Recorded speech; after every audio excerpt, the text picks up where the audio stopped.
ఈ పండుగ సమయంలో దేవుని వాక్యం వినడానికి మనమంతా సంసిద్ధులం కావాలి. మరియ తల్లిని ఆమె స్వరూపంలో చూసిన ప్రతి ఒక్కరికి ఒక విషయం వెంటనే అర్థమవుతుంది. ఆమె విశ్వాసమునకు ప్రతీక, విశ్వాసమును చూపినటువంటి మహా గొప్ప మహిళ. మనకు బైబిల్లో చాలామంది విశ్వాసం గురించి వారి జీవితం ద్వారా మనకు చెప్తారు. కానీ ఇద్దరు వ్యక్తులు మాత్రం అతి గొప్పగా విశ్వాసం అంటే ఏమిటో తమ జీవితముల ద్వారా చూపిస్తారు బైబిల్లో.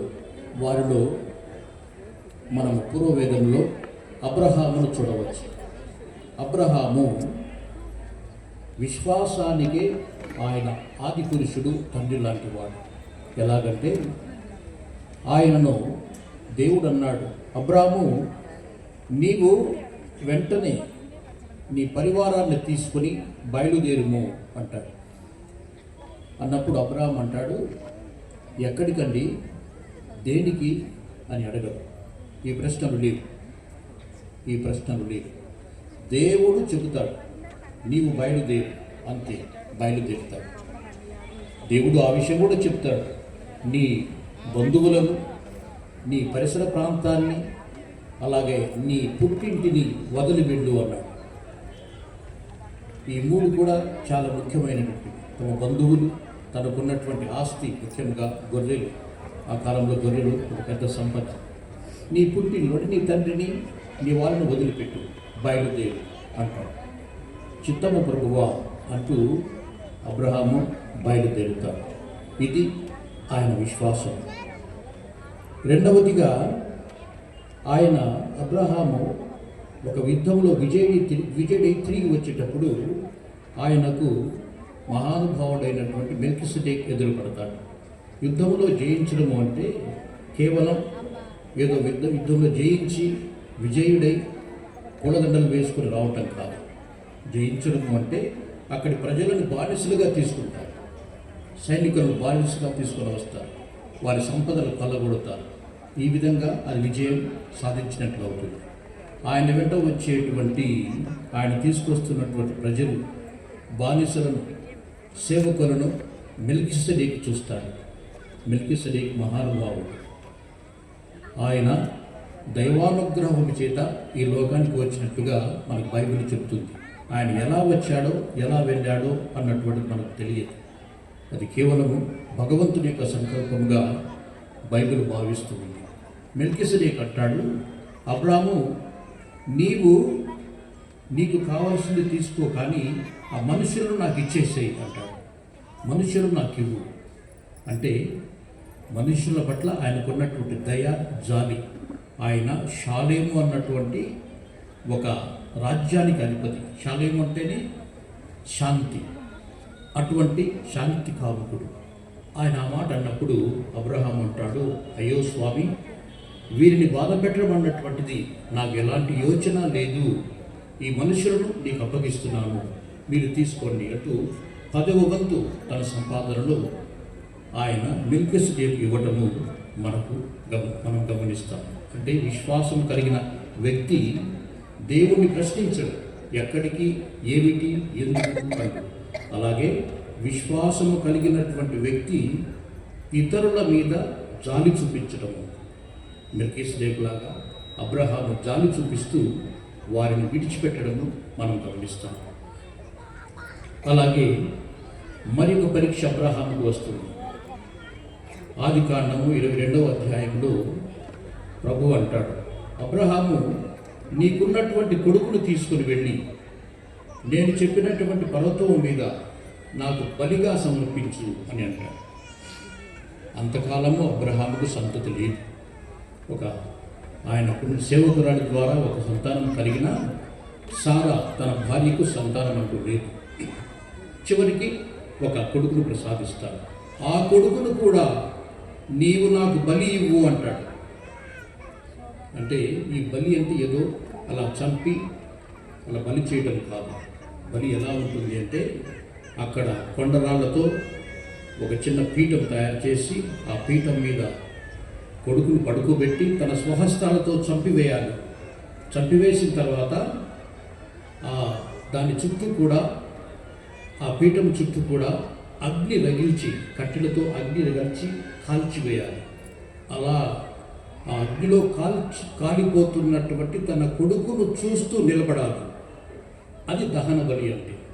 దహన బలి అలా చేయాలి. అలా చేయమన్నాడు. అబ్రహాము ఎందుకు, దేనికి అని అడగలేదు. నీవు నాకు ఒక కొడుకునిచ్చావు కదా, ఇంతకుముందు నీవు నాకేం చెప్పావు? ఈ కొడుకు ద్వారా నా సంతతి ఆకాశమందలి నక్షత్రముల వలె, సముద్ర తీరమునందలి ఇసుక రేణువుల వలె వృద్ధి చెందుతుందని చెప్పావు కదా, మరి ఏంటి నా కొడుకును బలి ఇవ్వమంటున్నావు అని అడగలేదు.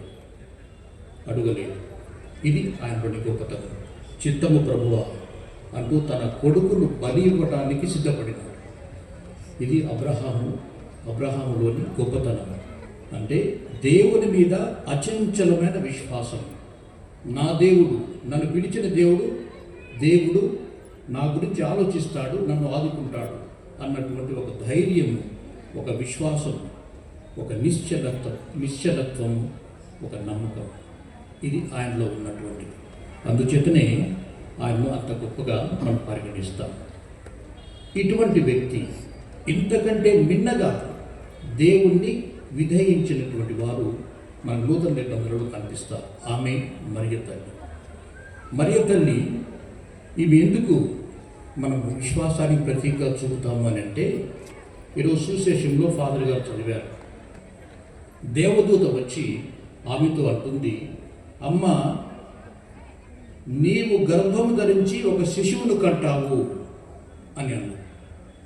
ఆ మాట అనేసరికి మరియమ్మలో ఎలాంటి ప్రకంపనలు మొదలయ్యాలో మనం గమనించాలి. ఎందుకంటే ఆమె కేవలము ప్రదానం చేయబడినటువంటిది. ఆమెకు యోసేపుతో శారీరక ప్రమేయం లేదు, కేవలం ప్రదానం చేయబడింది. అయినప్పటికీ భారీగానే పరిగణిస్తారు. అయితే ఎలాంటి సాంసారిక జీవితం మొదలు పెట్టలేదు. అటువంటప్పుడు దేవదూత చెప్తున్నాడు, నీవు గర్భము ధరిస్తావు. మనమంతా ఇది ఏదో మంగళవార్త అనుకుంటాం, శుభవార్త అనుకున్నాం. కానీ మరియమ్మకు మాత్రం అది ఒక మరణ శాసనము. ఎందుకంటే ధర్మశాస్త్రం చెబుతుంది, ప్రదానం చేయబడినటువంటి ఒక కన్య, ఆమె ఇదివరకే శీలవతి కాదు అని తెలుసుకున్నప్పుడు ఆమెకు ఎలాంటి శిక్ష వేయాలో ద్వితీయోపదేశకాండము 22వ అధ్యాయంలో మనకు లిఖించబడి ఉంది. అక్కడ వివరిస్తారు. ఆమెను ఏం చేయవచ్చు అని అంటే, ఆమెను రాళ్లతో కొట్టి చంపవచ్చు. ఇది అక్కడ ఉన్నటువంటి వివరణ. ఎందుకంటే మొట్టమొదటిది, ఆమె తన తండ్రికి గౌరవం తీసుకురాలేదు.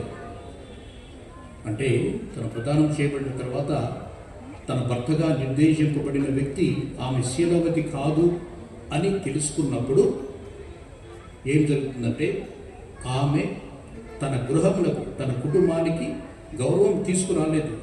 రెండవది, తనకు నిర్దేశింపబడినటువంటి వ్యక్తి ఆయన్ను మోసగించినది. మూడవది, ధర్మశాస్త్రాన్ని ఆమె ఆచరించలేదు. అంటే దేవుని శాసనాన్ని ఆమె ఆచరించలేదు. అందువల్ల ఆమెను రాళ్లతో కొట్టి చంపడము సమంజసము. ఇది ద్వితీయోపదేశకాండము 22వ అధ్యాయంలో ఉన్నటువంటి వివరణ. కాబట్టి మరియమ్మ అటువంటి స్థితిలో ఉన్నది. ఆమె ఉన్నది. నా తండ్రికి నేనేం చెప్పాలి? నాకు భర్తగా నిర్దేశింపబడినటువంటి ఈ వ్యక్తికి నేనేం చెప్పాలి? నా తల్లికి ఏం చెప్పాలి? నా చుట్టూ ఉన్న సమాజానికి ఏం చెప్పాలి? ఏ విధంగా ఉంటుంది పరిస్థితి? ఇవన్నీ కూడా ఆమె మనసులో ఆ క్షణంలో వచ్చినటువంటి ఆలోచనలు. అందుకని ఆమె ఒక ప్రశ్న వేస్తుంది, నేను పురుషుని ఎరుగను కదా, ఇది ఎలా జరుగుతుంది అని అన్నప్పుడు మరి చక్కగా గాబ్రియల్ సంబంధించుకుని ఆమెకు వివరిస్తారు. నీవు పురుషుని ఎరుగవు నిజమే, కానీ పవిత్రాత్మ శక్తి చేత నీవు గర్భం ధరిస్తావు. అంటే ఇది దేవుని ఏర్పాటు, దేవుని ప్రణాళిక, దేవుని ఎన్నిక. కాబట్టి నీకు ఎలాంటి భయము లేదు. ఈ మాట అన్న తర్వాత మరియమ్మలో ఎంతో గొప్ప ధైర్యం. ఆమె అంటుంది, ఇది దేవుని మాట అని మీరు అంటున్నారు, దేవుని చిత్తం, అందువల్ల ఇది ఇట్లే జరుగుగాక అని అంటారు. ఇది ఆమెలోని ఒక విశ్వాసము, ఒక నమ్మకం. విశ్వాసము విధేయకు దారి చూపిస్తుంది అంటూ అబ్రహాము విషయంలో మనం చూశాము. అలాగే విశ్వాసము ధైర్యానికి దారి తీస్తుంది. మన విశ్వాసం అంటే ఒక ధైర్యం ఉంటుంది, మనలో ఒక ధైర్యం ఉంటుంది. నా భర్త ఏమనుకుంటాడో, ఈ సమాజం ఏమనుకుంటుందో, నా తల్లిదండ్రులు ఏమనుకుంటారు, ఇవన్నీ నిజమే. కానీ నన్ను ఈ స్థితికి తీసుకువచ్చినటువంటి దేవుడు అవన్నీ చూసుకుంటాడు. నన్ను పిలిచినటువంటి దేవుడు అవన్నీ చూసుకుంటాడు. అది ఆయన గొప్పతనం, ఆయన కరుణ, ఆయన దయచేత నన్ను ఎన్నుకున్నటువంటి నా దేవుడు అదే దయచేత ఈ పరిస్థితి నుండి నన్ను గట్టెక్కిస్తాడు అని నమ్మినటువంటి ఒక యువతి. ఈ నమ్మకము, ఈ విశ్వాసం అంత సులభము కాదు. ఎవరు ఒప్పుకుంటారు? ఈ సన్నివేశాన్ని వివరిస్తూ పునీత అగస్తిన్ వారు తన పుస్తకంలో వ్రాస్తారు. పరలోకమంతా కూడా ఈ బాలిక ఏం చెప్పబోతుందో అంటూ ఎదురు చూసిందట. ఆతృతతో అందరూ ఎదురు చూస్తున్నారు. ఎందుకంటే ఆమె భయపడి పారిపోయింది అనుకోండి, లేదా నాకు వద్దు అన్నదనుకోండి, లేదు ఇది సాక్ష్యం కాదు అన్నదనుకోండి, మరి ఈ లోకానికి దైవస్తులు రావడానికి అవకాశం లేదు. కాబట్టి పరలోకమంతా ఆతృతతో ఆమె వైపు చూస్తున్నది అంటారు పునీత అగస్తిన్ వారు.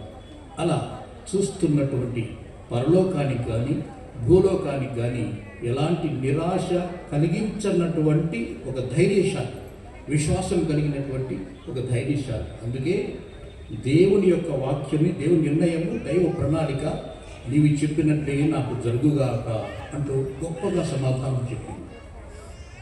గాబ్రియేలు సన్మనసుడు మాత్రం ముచ్చట పడిపోయి ఉంటాడు.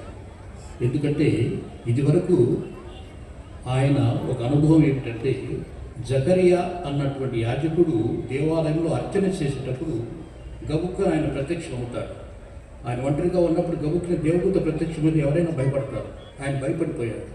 భయపడవద్దు, నీవు ఇన్ని రోజులుగా ఎదురు చూస్తున్నటువంటి కుమారుడు నీకు కలుగుతాడు. నువ్వు ఇన్ని రోజులుగా చూస్తున్నావు కదా, ఆ కుమారుడు నీకు కలుగుతాడు. ఆ కుమారుడు ఎలా ఉంటాడో వివరించాడు. ఒక పెద్ద ఎస్సేలాగా ఉంటుంది మనం చదివితే. ఆయన కేవలం తేనె తాగుతాడు, ఆయన బట్టలు ఈ విధంగా కట్టుకుంటాడు, ఇలా జీవిస్తాడు, అలా ఉంటాడు అంటూ చాలా చెప్తాడు. ఇవన్నీ చెప్పిన తర్వాత జకరియా అంటాడు, ఇది ఎట్లా సాధ్యమవుతుందండి? నాకు 90 ఏళ్ళు, మా ఆవిడకి 80 ఏళ్ళు, భౌతికంగా ఇది సాధ్యం కాదు కదా అని అంటాడు. అంటూ ఒకలాంటి పరిహాసం ఆయనలో చూస్తాను.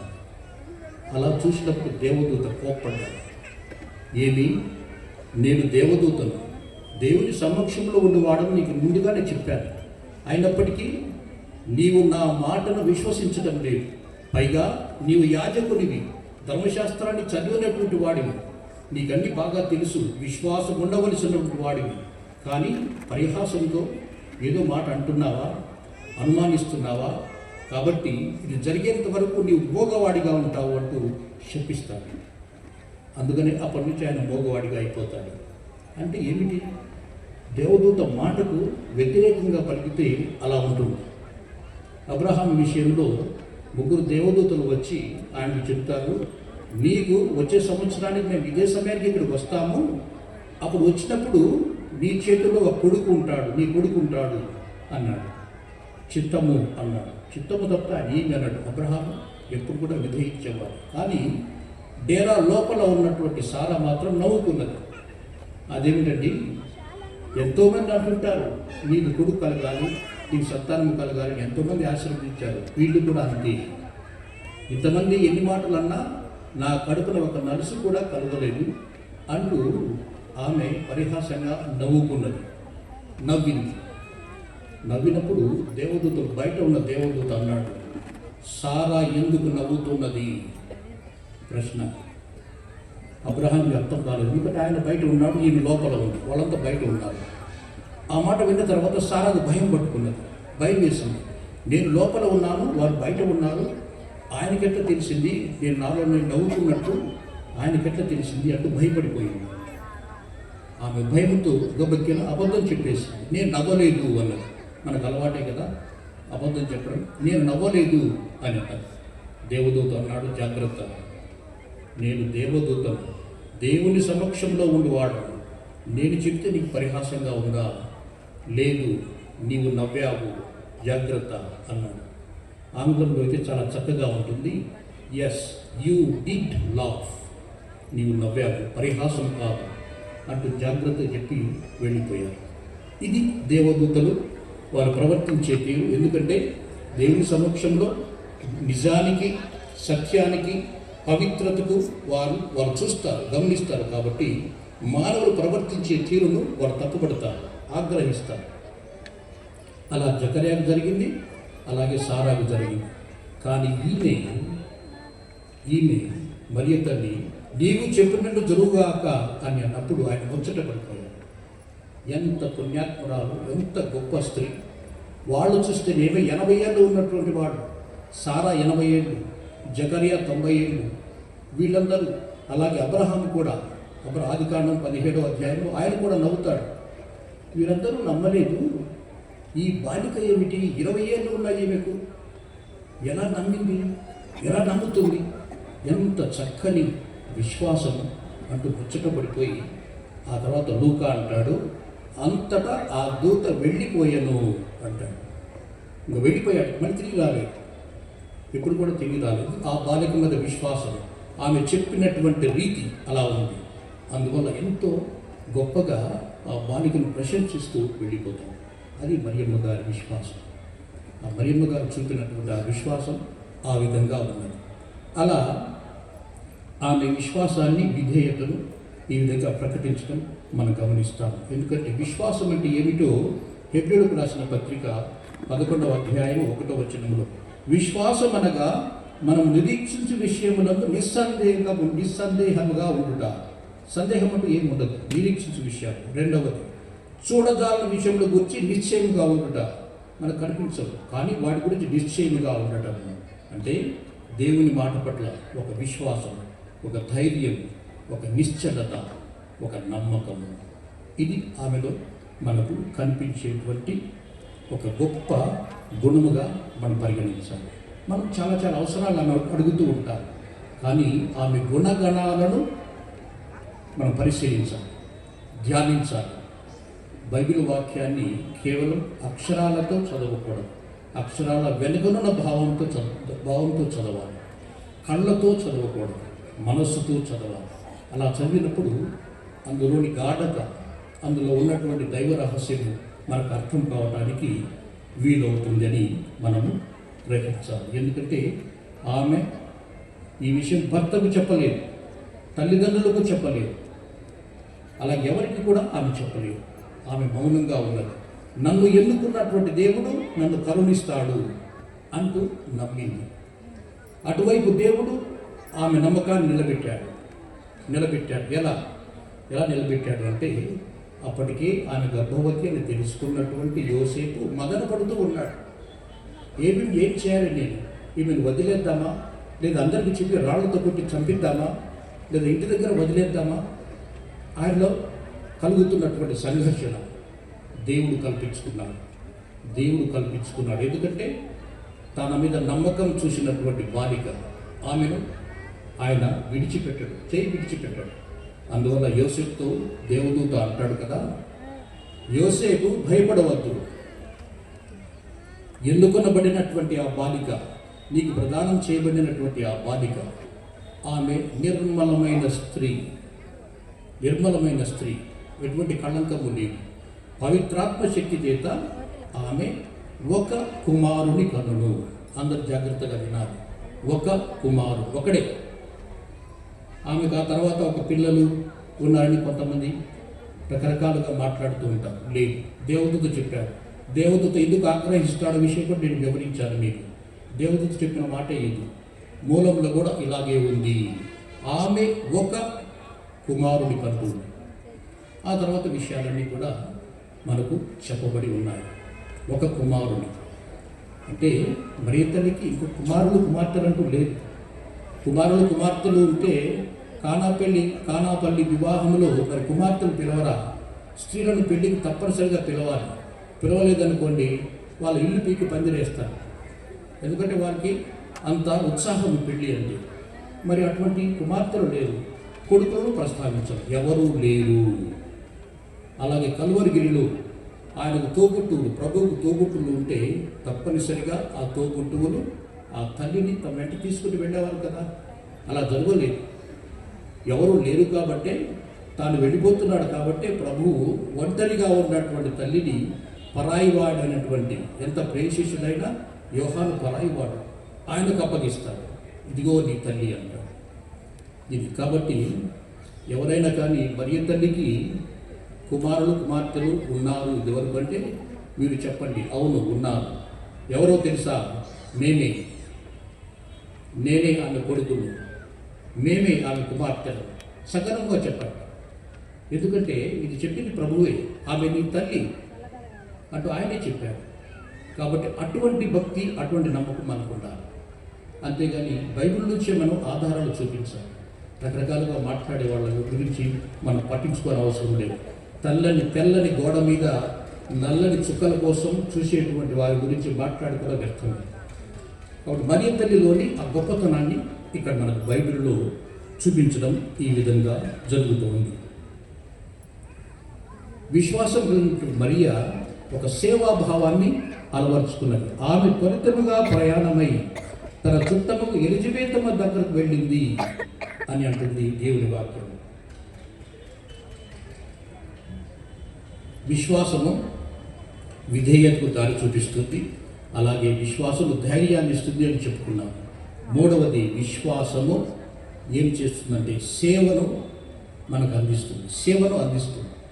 విశ్వాసమున్న స్త్రీ కాబట్టి పరిగెత్తుకుంటూ వెళ్ళి వృద్ధాప్యంలో ఉన్నటువంటి స్త్రీ, ఆమె గర్భవతి, ఆమెకు సహాయం చేయాలనుకుంటూ ఆమె దగ్గరకు వెళ్ళి ఆమెకు సపర్యలు చేసింది. ఇవన్నీ గమనిస్తున్నటువంటి ఎలిజబెతమ్మ ఒక మాట అన్నది.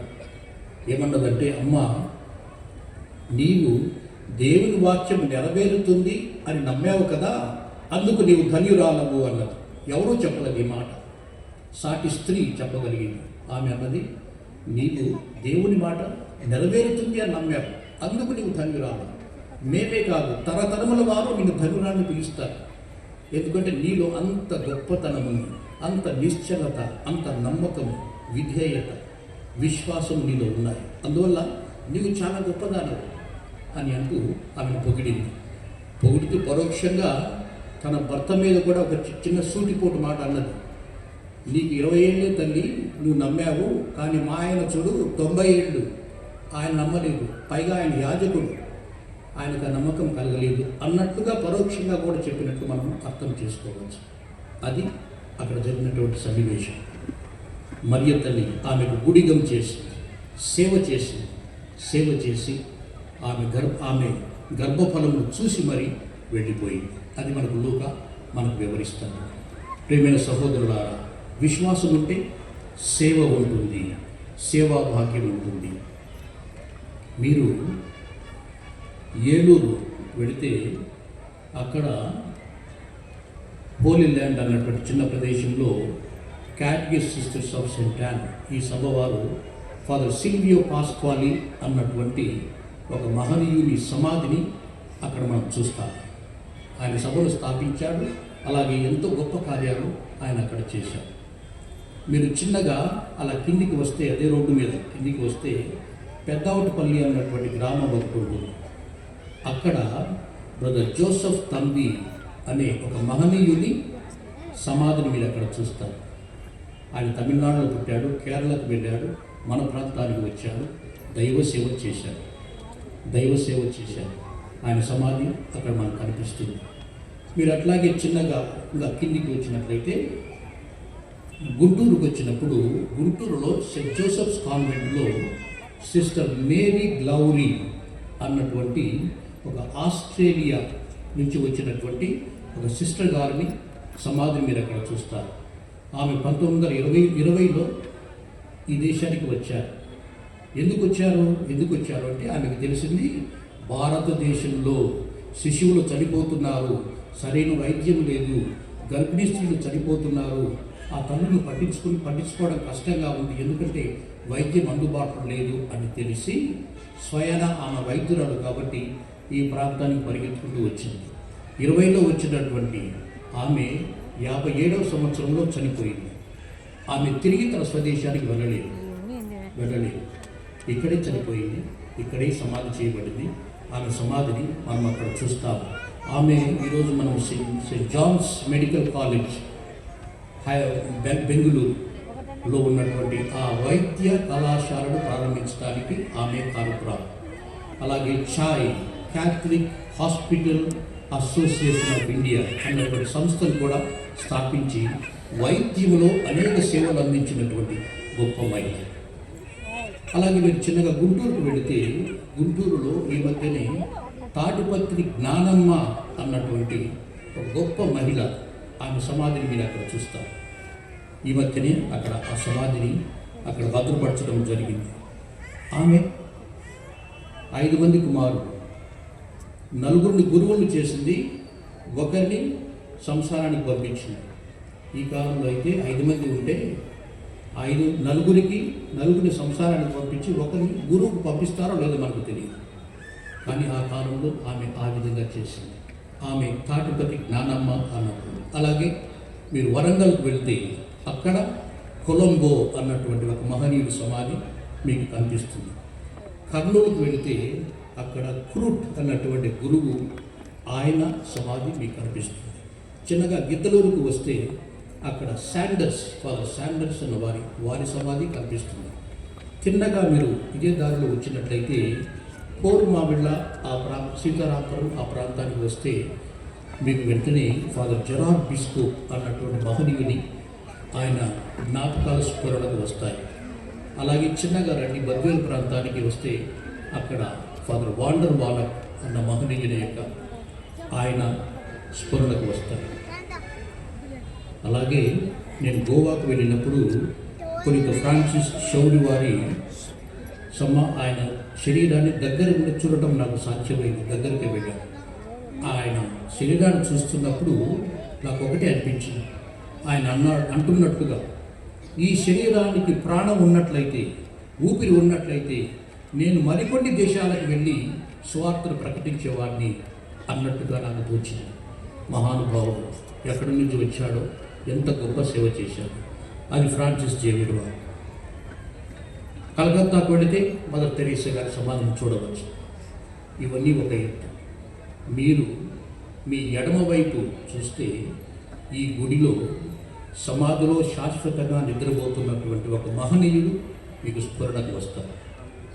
ఎక్కడి వాడు, ఏ దేశం వాడు, ఏ తల్లి కన్న బిడ్డ, ఎందుకు వచ్చాడు, ఎవరి కోసం వచ్చాడు?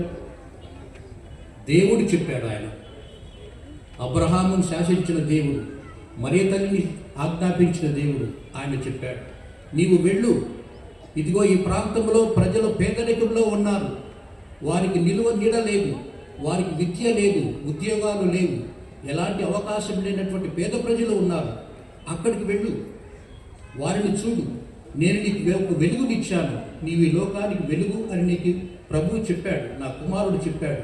ఆ వెలుగును 10 మందికి చూపించు. ఈ భూమికి ఉప్పుగా ఉండాలని నా కుమారుడు చెప్పాడు కదా, నిస్సారమైన వాళ్ళ జీవితాలలో ఉప్పుతో సారవంతము చేయి అని ప్రభువు చెప్పాడు. అందుకని ఈ మహనీయులంతా ఇక్కడికి వచ్చారు. మన జీవితాల్లో ఒక అర్థాన్ని ఇచ్చారు. కొంతమందికి వందల ఎకరాల భూములు ఉంటాయి, కొందరికి 1 అడుగు కూడా భూమి ఉండదు. అటువంటి అసమానతల సమాజంలో మనం జీవిస్తున్నాం. అటువంటి సమాజానికి వాళ్ళు వచ్చారు. మరి ఆ మహానుభావులు చేసినటువంటి గొప్ప త్యాగము, సేవ వల్ల ఈరోజు మనం తలదాచుకోవడానికి ఒక ఇల్లు ఉంది, దేవుణ్ణి ఆరాధించడానికి దేవాలయాలు ఉన్నాయి, విద్యా సంస్థలు ఉన్నాయి, కాన్వెంట్స్ ఉన్నాయి. ఇవన్నీ చేయమని ఎవరు చెప్పారు? ఎవరు ఆజ్ఞాపించారు? ఏ దేశస్థుడు, ఏ భాష మాట్లాడతాడు? లేదా మనం అతి చిన్న బుద్ధులతో మాట్లాడుకున్నటువంటి ఏ కులం వాడు, ఏ కులానికి చేశాడు? అదంటే ఏమీ లేదు కదా. ఒక విశ్వాసం ఉన్నటువంటి వ్యక్తి ఎంత గొప్ప సేవ చేశాడు, ఎంతమంది జీవితాలలో వెలుగు వెలిగించాడు. మీరు ఈ లోకానికి వెలుగు, ఈ లోకానికి ఉప్పు అని చెప్పినటువంటి ప్రభు యొక్క వాక్యాన్ని సార్థకం చేసినటువంటి మహానుభావులు వీళ్ళంతా. వాళ్ళందరిలో ఏమున్నది? విశ్వాసం ఉన్నది. విశ్వాసం వల్ల అవన్నీ చేయగలిగారు. వారికి ఎవరు నేర్పించారు ఇవన్నీ? మరియ తల్లి సుమాత్రిక, ఆమె విధేయతతో, ఆమె విశ్వాసంతో వారందరూ కూడా పరవశించిపోయారు. వారందరూ కూడా స్ఫూర్తివంతమయ్యారు. అందుకనే వారు సుదూర ప్రాంతాలకు వచ్చి మనకు సేవ చేయగలిగారు. ఆనాడు ఎలిజబెత్ అమ్మకు సేవ చేసినటువంటి మరియ తల్లిని వారి ఆదర్శంగా తీసుకున్నారు. ఈ విధంగా మన జీవితములలో కూడా దేవుడిచ్చేటువంటి విశ్వాసాన్ని మనం పరిపూర్ణంగా ఉపయోగించుకుంటూ మానవ సేవలో మన ముందు ఉండాలని నేను మనవి చేస్తున్నాను. అలాగే 30 సంవత్సరాలు పెంచినటువంటి ఆ తల్లికి ఏం దొరికింది? చివరికి ఏం దొరికిందంటే, చాలామంది అన్నారు, నీ కొడుకు ఏదో పిచ్చివాడిలాగా మాట్లాడుతున్నాడు, వెళ్ళి చూడు అని అన్నారు. పరిగెత్తుకుంటూ వెళ్ళింది. ఇది 30 సంవత్సరాలు పెంచినటువంటి కొడుకులు ఆ విధంగా అన్నారు. అలాగే 33వ సంవత్సరంలో ఏం జరిగింది? తాను ఇన్ని సంవత్సరాలు పెంచి పోషించినటువంటి కొడుకును హింసాత్మకంగా, అవమానకరంగా శిలువ మీద చంపి ఆయన శరీరాన్ని ఆమె చేతిలో ఉంచారు. ఇది 33 సంవత్సరాల తర్వాత ఆమెకు లభించినటువంటి ఒక బహుమానం. కానీ ఆమెను ఎలా చూస్తాం మనం? అక్కడ ఎలా చూస్తాం? ఒక ధైర్యవంతురాలులాగా, ఒక ధీర వనితలాగా ఆ కల్వరిలో చూస్తాం. ఆమె ఏడ్చి గీపెట్టి అందరినీ తిట్టి నాన్న రభస చేయలేదు. ఒక ధీర వనితలాగా, నా కుమారుడు హింసాత్మకంగా మరణిస్తూ ఈ లోక పాపములను కడిగివేయడానికి త్యాగం చేస్తున్నాడు. ఆయన రక్తం ఈ లోక పాపములను కడిగివేస్తుంది. కుమార, నేనున్నాను నీకు తోడు అంటూ ధైర్యం ఇచ్చినటువంటి ఒక ధీర వనిత, ఒక ధైర్యవంతమైనటువంటి తల్లిని మనం అక్కడ చూస్తాం. ఆమె ప్రపంచానికి చెప్పినటువంటి మాట అది. ఆయన చేసిన త్యాగాన్ని చూడండి. ఆ త్యాగభరితమైన జీవితం ద్వారా, మరణం ద్వారా మనందరికీ ఊపిరిని ఇస్తున్నాడు, నూతన జీవితాన్ని ఇస్తున్నాడు. ఇప్పటి నుండి ప్రపంచం మారిపోతుంది. ఈ మహానుభావుని రక్తం వల్ల, ఆయన హింసాత్మకమైన మరణం వల్ల ఈ ప్రపంచమే మారిపోతుంది అని చెప్పేటువంటి ఒక గొప్ప స్త్రీని అక్కడ చూస్తాము. గొప్ప స్త్రీ. అలాంటి తల్లి మనందరికీ కూడా ధైర్యాన్ని ఇస్తుంది. నీ కుటుంబంలో అనేక సమస్యలు ఉండవచ్చు, అనేక బాధలు ఉండవచ్చు, అనేక విధాలుగా నీవు బాధపడుతూ ఉండవచ్చు. కానీ ఆనాడు ప్రభువుకు ధైర్యాన్ని ఇస్తూ అక్కడ నిలబడినటువంటి ఆ తల్లి నీ కుటుంబంలో కూడా నిలబడుతుంది. నువ్వు వచ్చిన సమస్యలు పరిష్కరిస్తుంది, ఆయనకు నివేదిస్తుంది, సమస్య పరిష్కారానికి నీకు సహాయం చేస్తుంది. అటువంటి తల్లి మరియ మాత. అందుకే ఆమెను గౌరవిస్తాను, అందుకే ఆమెను అనేక విధాలుగా కొనియాడుతాను. అది మనకున్నటువంటి అదృష్టం. ఆ మాతృత్వం మనకున్నటువంటి అదృష్టం. అందువలనే మనమంతా ఎంతో సంతోషిస్తాం. ప్రేమైన సహోదరి సహోదరులారా, ఈరోజు మనమంతా కూడా మరియ తల్లి యొక్క విశ్వాసాన్ని ధ్యానిస్తూ, అలాంటి విశ్వాసాన్ని కలిగి ఉంటూ జీవితాన్ని ధైర్యంగా ఎదుర్కోవడానికి మనం ముందుకు పెడతాం. మన ముందు వెళ్ళినటువంటి అనేక మంది చేసినటువంటి త్యాగాన్ని, సేవను గుర్తుంచుకుంటూ మనము కూడా సేవ చేయడానికి ముందుకు పెడదాం. మన బిడ్డలు కూడా ఎంతోమంది ఎన్నో చోట్ల సేవ చేస్తున్నారు. మన దగ్గరికి ఎంతోమంది వచ్చి సేవ చేస్తున్నారు. కేరళ ప్రాంతం నుంచి, తమిళనాడు ప్రాంతం నుంచి, ఇతర ప్రాంతాలకు వచ్చినటువంటి బిడ్డలు మన మధ్య సేవ చేస్తున్నారు. అలాగే మనం కూడా సేవ చేయగలగాలి. ఎందుకంటే విశ్వాసము వల్ల సేవా భాగ్యము లభిస్తుంది అంటూ మరియ తల్లి మనకు నేర్పించింది. అలాగే నేను చెప్పిన వీళ్ళందరూ కూడా అలా నేర్పించారు. అటువంటి జీవితాన్ని మనం కోరుకుందాం. ఇతరులకు సహాయపడటానికి, ఇతరులకు సేవ చేయడానికి మనము కానీ మన పిల్లలు కానీ ముందుకు వెళ్ళడానికి ప్రోత్సహిద్దాం. మరియ తల్లి నుండి విశ్వాసం ఉన్నటువంటి ఈ వరాన్ని మనమందరం కూడా పొందుతూ మనము కూడా ఆ తల్లిలాగే విశ్వాసం కలిగి ఉండి జీవితంలో ధైర్యంగా ముందుకు వెళ్ళడానికి దేవుడు మనందరినీ దీవించాలని ఈ పూజలో ప్రార్థన చేద్దాం.